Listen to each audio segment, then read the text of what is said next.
President Donald Trump has since yesterday, 31st July 2025, imposed 15% tariffs on 10 African countries in addition to what he imposed on South Africa, Libya, and Tunisia some few weeks ago. Ladies and gentlemen, so from henceforth, if you do business with American companies in the area of trade, you'll be paying more in taxes or duties for the goods you ship there.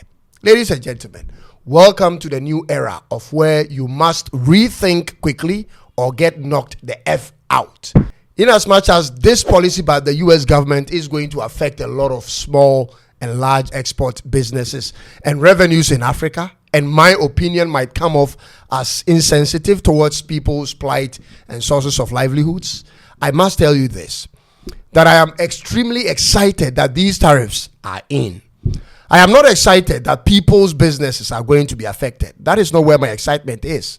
But I'm excited that it presents a challenge for African heads of states to overcome.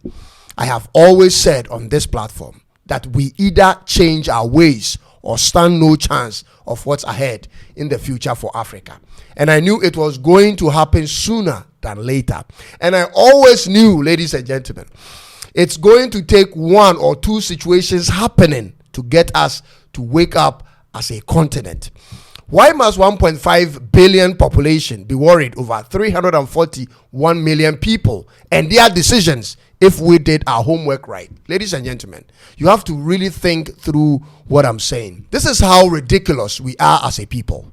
With 54 countries in Africa and 1.5 billion population, of what wisdom is in looking for a faraway country in America to take on what we have when we also need it in our local market? Ladies and gentlemen, this should have never happened if we knew what to do with what we have, like I always say.